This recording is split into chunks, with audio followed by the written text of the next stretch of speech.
This is a weird village where red things are prohibited. Even little red flowers on the ground are also picked.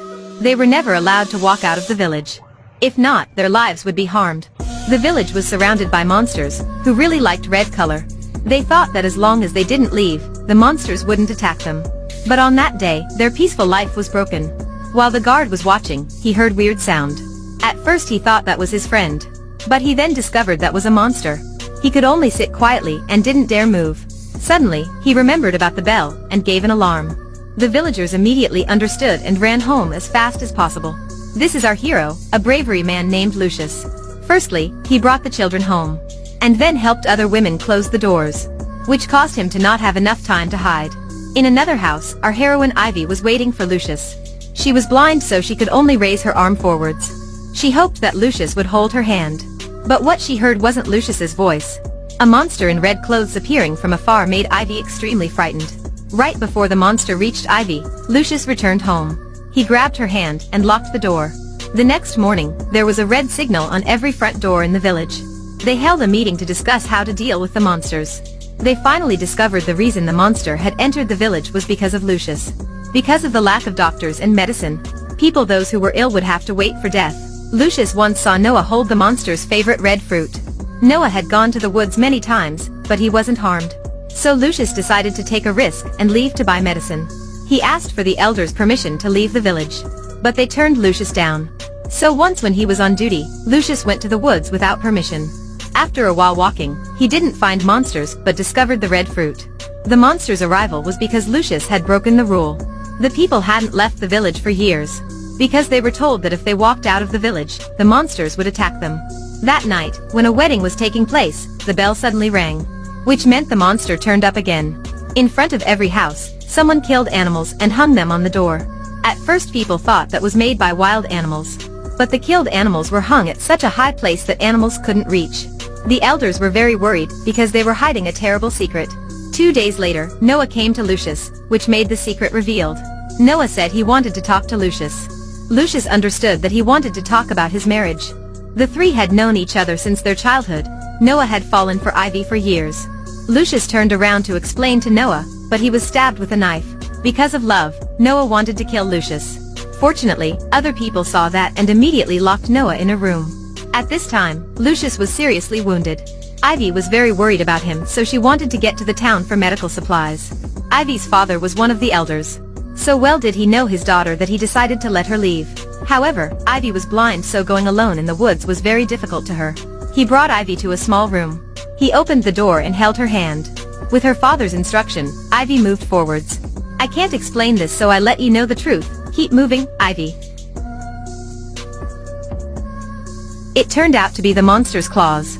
So the monsters in the legend were fake. The elders put on the costumes and wandered around. They continued the legend of monsters to deter others from leaving the village. The father asked his daughter not to reveal the secret, because the legendary monsters did exist in the past. He told his daughter to be careful and found 2 guys to accompany her. What he did made other elders very angry. They said that he was too selfish. Then the father told them that deceiving other people was also selfish. At first, he thought the incident on the wedding night was made by other elders. But then he realized none of them had done that.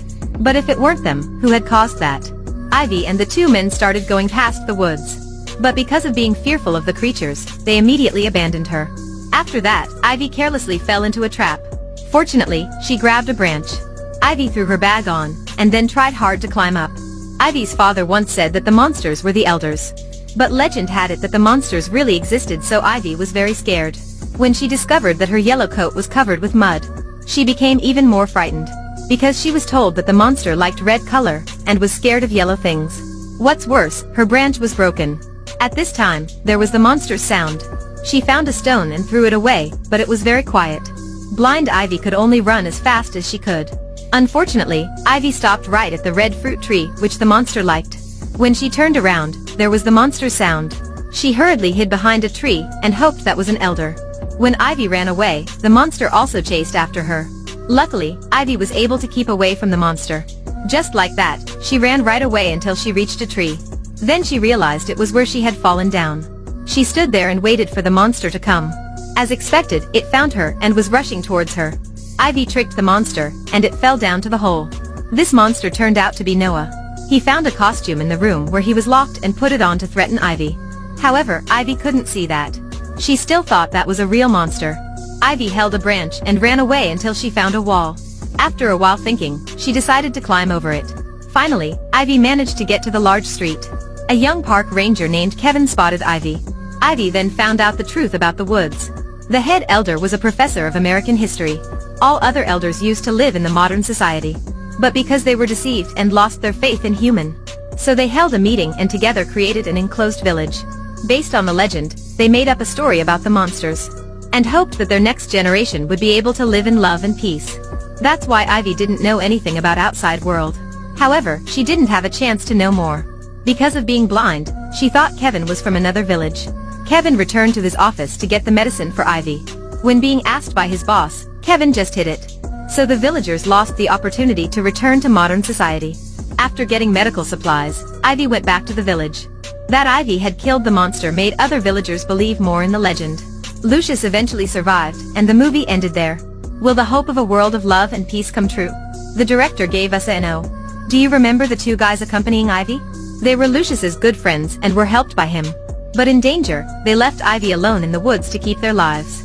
What had happened to the elders still happened in this peaceful village. In the end, do you believe that there weren't monsters in this movie?